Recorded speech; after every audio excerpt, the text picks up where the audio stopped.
Hello everyone, my name is Prachi Singh and today I am going to talk on Kemdrum yoga.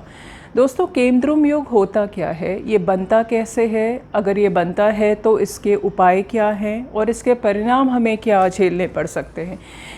Kemdrum, आप अगर किसी के पास astrologer के पास जाते हो और उन्होंने आपको बोला कि आपकी जन्म पत्री में केमद्रुम नामक योग बनता है, या आपने ही किसी ऐप से या किसी सॉफ्टवेयर के थ्रू ये जाना कि आपकी कुंडली में केमद्रुम योग बनता है, तो ये क्यों बनता है? क्योंकि चंद्रमा जब होता है और चंद्रमा के दोनों तरफ कोई भी ग्रह ना हो सिवाय राहु केतु और सूर्य के, तब इस योग का निर्माण होता है। ये चंद्रमा हमारे मन का कारक है, चंद्रमा माँ का भी कारक है। जब आपका चंद्र मजबूत नहीं होता है तो आप डिप्रेसिव होते हो, आप बहुत नेगेटिव हो जाते हो, आपको हर चीज़ों में नेगेटिविटी ढूंढने की एक आदत सी बन जाती है। चंद्रमा क्योंकि माता का कारक भी है, तो आपके संबंध आपके मदर से कभी अच्छे ना हो सकते हैं, या फिर उनकी तबीयत ख़राब रह सकती है, आप उनसे दूर रह सकते हो। केमद्रुम योग वाले व्यक्तियों को मैंने देखा है कि वो हमेशा अपने आप को दूसरों से कंपेयर करके खुद ही इन्फ्योरिटी कॉम्प्लेक्स में रहते हैं। उनको हर चीज़ में बुराई ढूंढने की आदत होती है। वो इतने नेगेटिव होते हैं कि वो हर व्यक्ति में, हर समस्याओं में ही वो अपने आप को उलझाए रहते हैं और उससे निकलने की कोशिश नहीं करते। लेकिन दोस्तों, अगर आपको सारी चीज़ों में और सारे लोगों में आपको अगर कुछ बुरा दिखता है, तो इसका मतलब ये है कि आपको आपके ऊपर वर्क करना है। You have to work on yourself, make yourself positive. You can not change the whole world, right? So this is the thing that आप खुद को चेंज करने की कोशिश करो। केमद्रुम योग वालों को बहुत ज़्यादा मज़ा आता है दूसरों को क्रिटिसाइज़ करने में, दूसरों के बारे में गलत बोलने में, उनको बुरे शब्दों से या बहुत ज़ोर से बात करने में, मतलब गुस्सा करने में। तो ये सब चीज़ें जो है अल्टीमेटली आपको ही परेशान करती हैं। आपका चंद्र और कमज़ोर होता है इन सब चीज़ों से और आप और परेशान होते हो।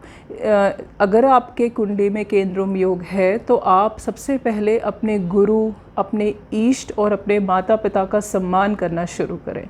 उनसे, उनके पास बैठें, उनसे बातें करें। केमद्रुम योग के व्यक्तियों से मुझे एक और जो बात कहनी है वो है कि हमेशा अगर आप ये सोचते रह जाओगे कि लोगों में बुराई है, मुझे कुछ नहीं मिल पाया, मैंने कुछ नहीं किया ज़िंदगी में, तो इससे कुछ हासिल नहीं होगा दोस्तों। और ऐसा भी नहीं है, लोग काफ़ी बार कह देते हैं कि अगर केमद्रुम योग है तो ये दरिद्र योग भी है, आपसे आपका सब कुछ छिन जाएगा। ऐसा नहीं है कि आपसे आपका सब कुछ छिन जाए। हाँ, ये ज़रूर है कि केमद्रुम योग में अगर आपको छीनने की कहीं बात आती है तो पहले दिया जाएगा, तभी आपसे लिया जा सकता है। तो केमद्रुम योग पहले आपको अच्छी तरह से देता है। अब बात ये आती है कि आपको उसको संभाल के रखना है। अगर आपने उसको संभाल के नहीं रखा तो ऑफ कोर्स ये चीज़ें फिर, क्योंकि ये योग का निर्माण हो रहा है, तो ये चीज़ें आपसे फिर छिन जाती हैं। तो आइए, अब आपने जाना कि केमद्रुम योग क्या है, ये कैसे बनता है।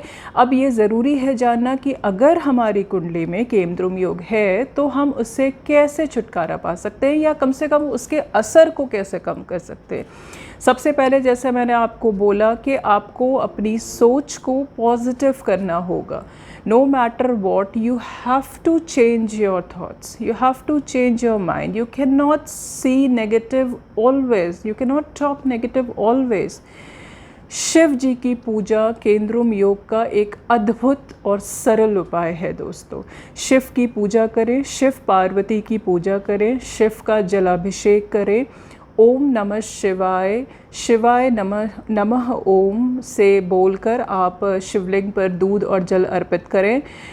रुद्राभिषेक करें। रुद्राभिषेक आप हर 6 महीने पर एक रुद्राभिषेक शिव का ज़रूर किया करें। और श्री सूक्त का पाठ आप अपने घर पर पढ़ा करें एवरी फ्राइडे। महामृत्युंजय मंत्र आप कर सकते हो, आप मंडे का व्रत कर सकते हो, आप मंडे को फास्ट रख सकते हो।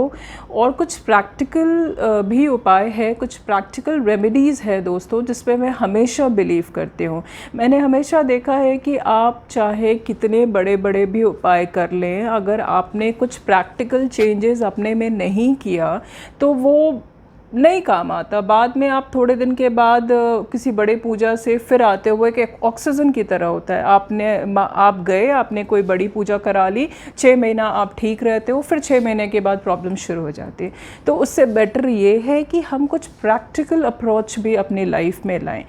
केमद्रुम योग अगर आपकी कुंडली में बनता है तो आपको पानी बहुत सारा पीना है। आप बहुत अच्छे से पानी, अपने आप को हाइड्रेटेड रखें, पानी बर्बाद ना करें।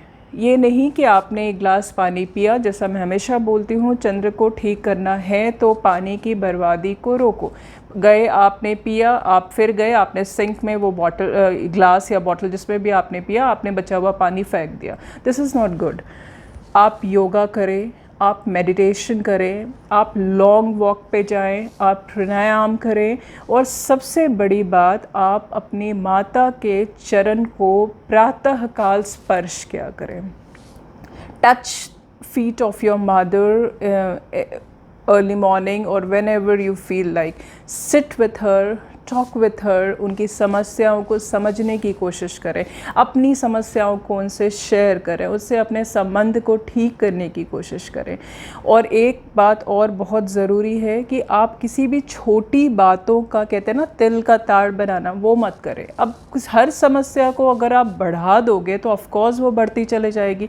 यहाँ पे बात हो रही है कि समस्याओं को कैसे देखा जाए, समस्याओं का क्या निदान किया जाए, जो उसको हम उतनी ही छोटी रहने दें और उसका उपाय ढूंढने पर लगे।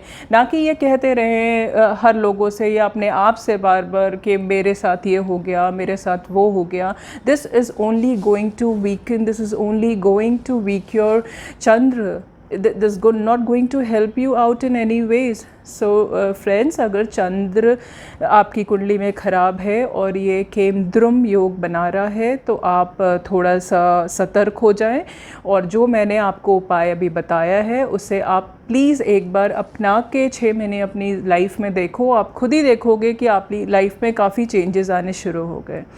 एंड दोस्तों, अगर एक क्लास में मैं यही बोलना चाहूँगी कि अगर आपने मेरी वीडियो को अभी तक सब्सक्राइब नहीं किया है चैनल को, तो आप उसे सब्सक्राइब करें और मुझे कमेंट बॉक्स में ज़रूर लिखें कि आपको मेरे वीडियोस देख के कैसा लगता है। और भी आपकी कोई समस्या है चंद्र से रिलेटेड तो आप वो कमेंट बॉक्स में करके मुझसे पूछ सकते हो। Till the time, this much is for today, friends. Stay happy, stay blessed. Om Namah Shivaya.